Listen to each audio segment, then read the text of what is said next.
Assalamualaikum warahmatullahi wabarakatuh. Waalaikumsalam warahmatullahi wabarakatuh. Terima kasih sebelumnya pada ibu-ibu yang sudah meluangkan waktunya hari ini. Saya Nenek Fatmawati hari ini mau berbagi ya, ibu ya, sharing ya. Karena kami kuliah begitu, untuk mata kuliah parenting ini diharuskan ujiannya itu mengadakan parenting. Jadi saya memberanikan diri gitu ya, walaupun belum memiliki gelar gitu ya. Jadi berbagi ilmu yang sudah saya dapatkan di mata kuliah parenting ini.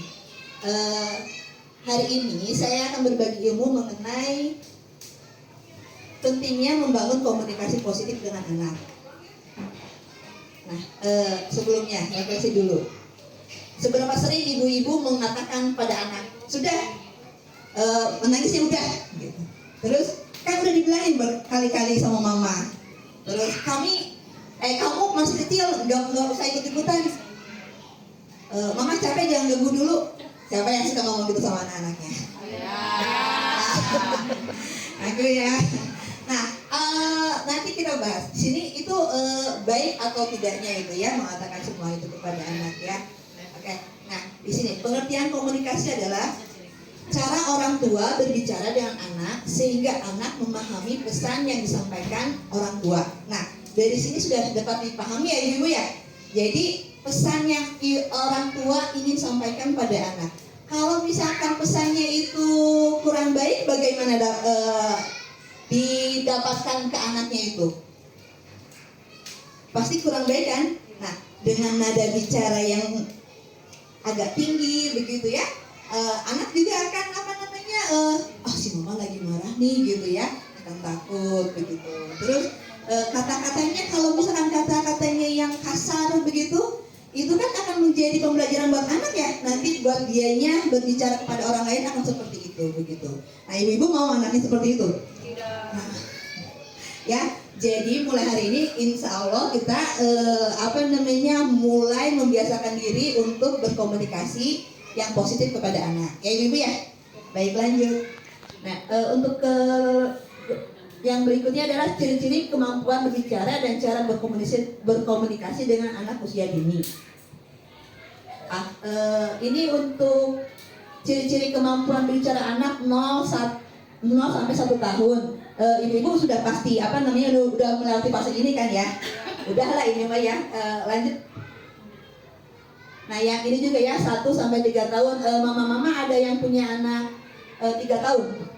Ya, jadi umur 3 tahun ini, 1 sampai 3 tahun ini cara bicara anaknya belum jelas.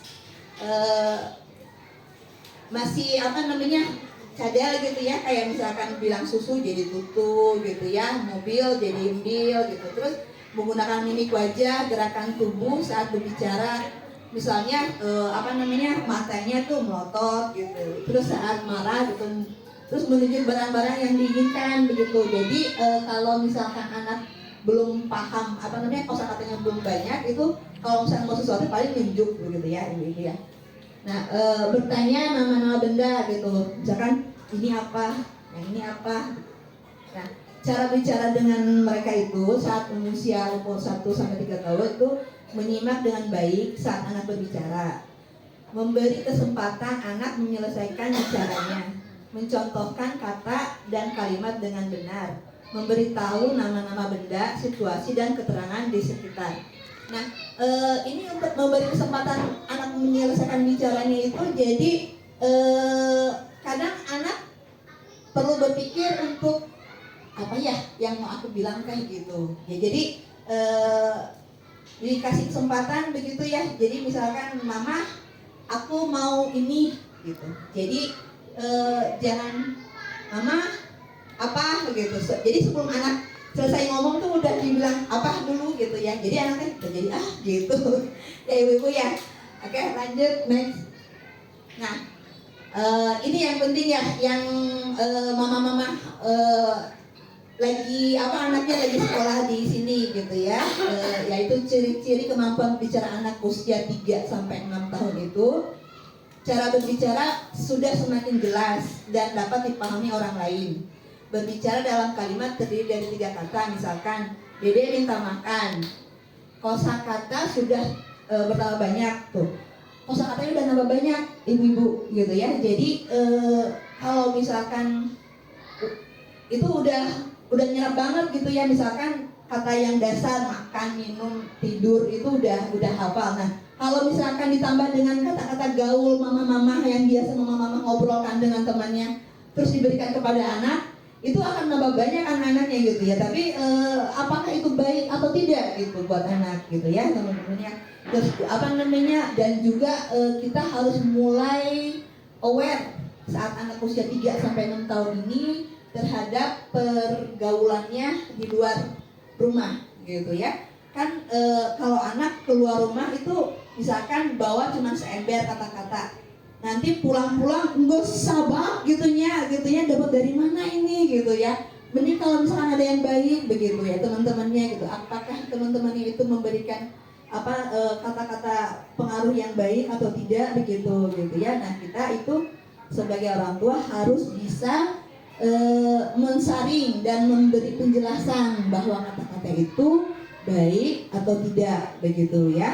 Kan banyak ya sekarang Mbak ya, apa sih yang bahasa gaul tuh anjay segala macam kayak gitu-gitu ya. Maksudnya kalau misalkan kalau misalkan mama-mama, ih itu nemu dari mana ya anak aku gitu ya, tanya aja, bilang begitu ya ke anaknya gitu, itu kamu dapat kata dari mana gitu, siapa yang bilang begitu kan. Mama nggak pernah ngajarin kamu kayak gitu deh gitu. Guru juga di sekolah nggak ada yang bilang kayak gitu kan sama kamu gitu, kamu dapat dari mana begitu ya. Nanti akan cerita lah, tapi dengan baik-baik ya mama ya. Nanti ya, misalkan anak cerita, oh dari si Andi begitu ya. Si Andi bilang begini mah katanya gitu ya. Tapi mama nggak tahu artinya begitu ya. Kalau misalkan kamu nggak tahu artinya, lebih baik tidak diucapkan begitu gitu ya. Jadi dicari permasalahannya dan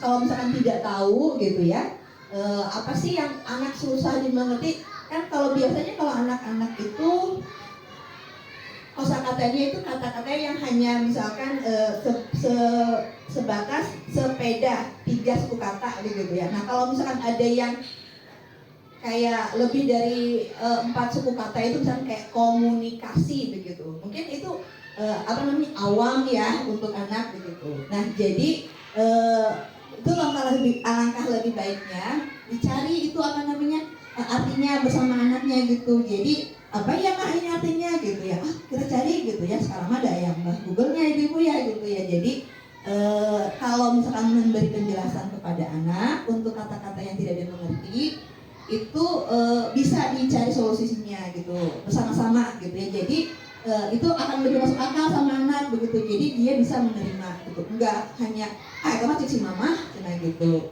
ya. Jadi diberikan faktanya dan buktinya gitu ya. Next tidak.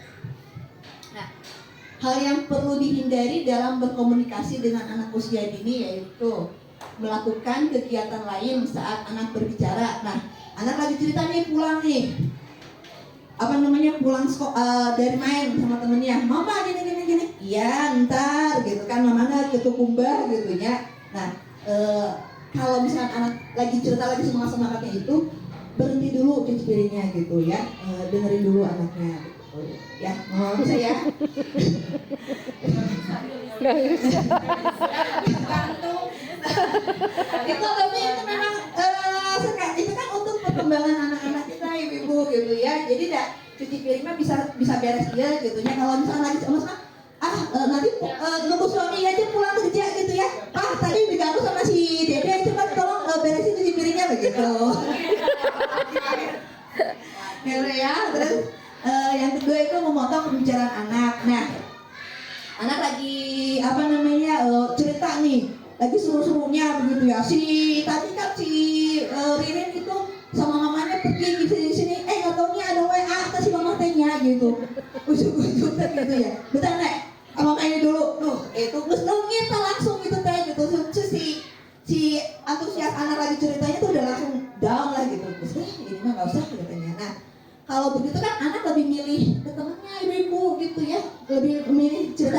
mamanya daripada mamanya sendiri. Nah, mulai dari situ harusnya kita kan sebagai orang tua bisa memposisikan diri sebagai temannya gitu ya. Jadi anak tuh lebih nyaman sama kita gitu dan mau bercerita sama kita gitu. Daripada kalau babaturan anak gitu ya, mending babaturan anak ngasih pengaruh baik gitu sama anak kita gitu kan. Kalau enggak kan bisa bawanya ibu gitu. Terus berbicara terlalu cepat dan terlalu banyak gitu saya ya. Itu yang tiga. Oh iya, yang ketiga, berbicara cadel dengan mengucapkan yang salah. Nah, kalau misalkan mama-mama punya anak-anak yang belum bisa mengucapkan huruf R gitu misalkan gitu ya, terus kita mentolerasi anak gitu ya karena dia belum bisa membicara huruf R, jadi itu dicadel-cadelin gitu ya, ini gini-gini, itu nggak boleh gitu. Jadi kita harus bicara sesuai dengan kata-kata yang benar begitu ya. Jadi nanti anak akan belajar berbicara dengan benar juga gitu ya. Nah, yang keempat tadi berbicara terlalu cepat atau terlalu banyak, itu saya ya. Saya terlalu cepat bicara. Memang sudah dari sananya ya, tapi diusahakan untuk berbicara pada anak itu lebih pelan-pelan ya mama ya. Terus menyalahkan dan menertawakan anak saat anak salah, gitu kan. Kalau misalkan anaknya salah, kamu mah salah, udah gini, gitu tuh bisaan gitu doang juga. Itu ya, aduh benar gitu nah ya. Jadi si anaknya tekanan banget gitu ya, aduh aku tuh nggak boleh salah, nanti diketahui sama si mama gitu ya. Jadi Dan kalau salah nggak apa-apa, nggak apa-apa deh, nggak apa-apa ya nak gitu ya, salah juga, mama juga pernah salah kok gitu ya. Kemarin mama masak telur, kulit yang dimasukin ke penggorengan bukan telurnya begitu, nggak apa-apa, yang namanya salah itu manusiawi gitu ya, bilang aja. Ya terus melarang tanpa menjelaskan alasan dan menunjukkan hal yang benar. Nah, kalau misalkan anak tuh kalau dilarang biasanya sebelumnya kayak ibu-ibunya gitu. Jangan gitu ya, gitu. Nah, kalau misalkan kita mau melarang anak bilang jangan, kayak misalkan jangan naruh gelas di sini gitu di pinggir gitu ya. Kasih alasannya kenapa, nanti kalau kesenggol mudah tersenggol, kalau di pinggir jatuh nanti pecah atau gimana begitu. Nah, lebih baik di tengah begitu. Jadi kan agak jauh, kalau kesenggol pun tidak akan jatuh, tidak akan pecah begitu. Jadi kita itu harus memberikan penjelasan yang logis kepada anak begitu, untuk untuk segala larangan yang kita kasih kepada anak begitu ya. Jangan kayak kos-kos bahulanya, jangan ngajai puting-puting gitu tanya. Dak baheula mah lampu ibu-ibunya jarum teh seukeut gitu nya. Tusuk gitu gedihan, maksudnya mah gitu orang tua teh baheula mah gitu nya. Jadi jangan ngejahit malam-malam tuh seperti itu karena takut jarinya ketusuk jarum begitu. Jadi lebih aman kalau siang begitu ya. Terus kalau misalkan kata orang tua teh entong diuk di plato gitu tanya, kalau jodoh gitu, padahal mah lain gitu teh halangan jalan gitu tanya, orang mau lewat gitu kan, pintu kan untuk lewat ya, keluar masuk begitu, jangan duduk di pintu untuk keluar masuk itu halangan jalan, itu maksudnya gitu ya. Nah, untuk selanjutnya itu mengajukan pertanyaan dengan jawaban ya dan atau tidak. Jadi kalau misalkan ke anak mah kamu kalau misalkan pertanyaan itu benar nggak? Ya nggak gitu. Jadi jangan seperti itu mama ya. Jadi harus memberikan penjelasan. Nggak ada yang istilahnya straight gitu ke anak itu. Soalnya anak itu waktunya belajar gitu ya. Jadi anak butuh pengetahuan apa yang harus dilakukan dan yang tidak, benar dan yang tidak. Kan kalau kita mah udah tahu ya, istilahnya saya percaya gitu mama udah paham banget gitu apa yang benar dan yang tidak gitu ya, apa yang harus dilakukan dan yang tidak begitu ya. Nah, kalau misalnya masih melakukan yang tidak itu mah udah urusan masing-masing ya. Tapi kalau ke anak itu harus selalu memberi penjelasan seperti itu ya. Baik, next.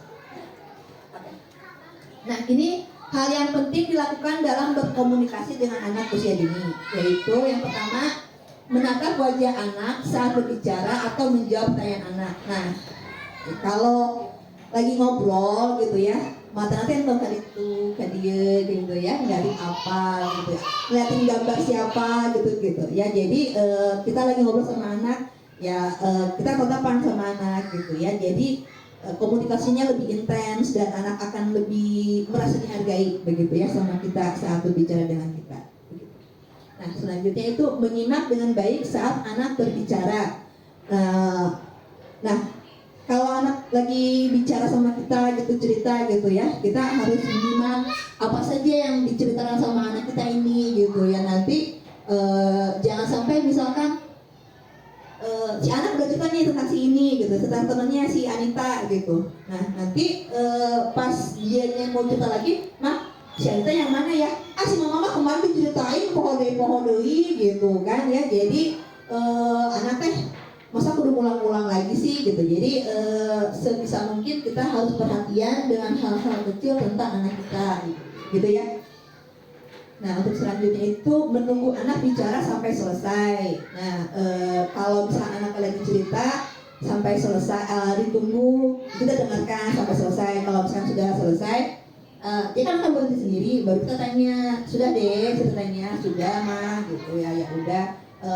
Nanti ditanya, kamu mau seperti itu atau mau gimana gitu. Jadi terhadap cerita yang dia ceritakan kepada kita itu, kita bisa apa ya, mengkomunikasikan begitu. Jadi apakah itu hal yang baik atau tidak begitu saat anak berbicara ke kita gitu ya, menceritakan tentang suatu apa kejadian misalkan gitu. Jadi misalkan dianya ngelihat temennya itu nakal dengan mengambil penghapus temennya begitu, terus dia ceritakan ke kita gitu ya. Nanti kita bisa mengkomunikasikan dengan anak kita gitu, perbuatan anak itu baik enggak sayang gitu. Enggak mah, ya berarti kamu tidak boleh melakukannya ya ibu-ibu ya.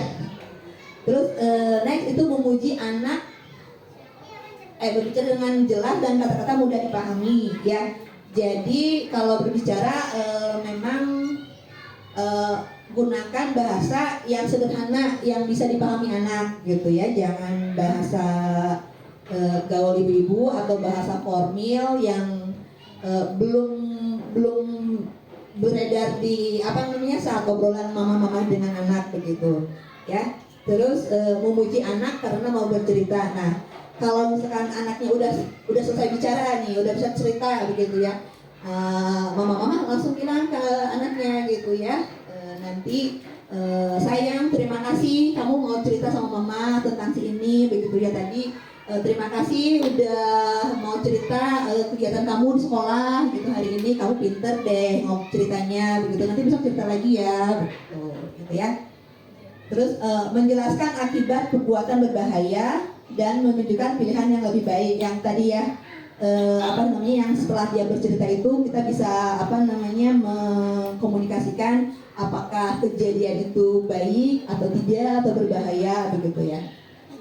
Terus yang terakhir adalah mengajukan pertanyaan yang membuat anak bercerita lebih banyak. Nah, kalau misalkan mama dari cerita anak itu cuma sekian gitu, terus tadi mama masih kepo nih gitunya. Misalkan si anaknya lagi cerita tentang si Andi gitu, si Andi teh di sekolahnya nakal, suka ngisengin si ini gitu. Nah, mama lebih kepo gitu ya, si Andi teh anak siapa sih, mamanya yang mana gitu, tanya aja gitu ya. Terus rumahnya di mana gitu. Jadi dengan menanyakan pertanyaan-pertanyaan yang sepele seperti itu, jadi daya pikir anak tuh luas gitu ya. Oh, ciri-cirinya begitu, misalkan si Andi itu yang rambutnya kayak gimana sih Andi tuh, keriting apa lurus gitu. Yang ini mah gitu, itu sih yang hitam apa yang putih, yang hitam katanya. Oh, itu mah sok ulin wae di luar, kan tidaknya papanasan gitu kata ya. Pokoknya yang seperti itu jadi ciri-ciri, jadi itu akan mengembangkan daya pikir anak ibu gitu ya. Jadi anak-anak jadi lebih bisa mendalam jauh untuk perkembangan otaknya itu. Next, oke. Dan yang terakhir ini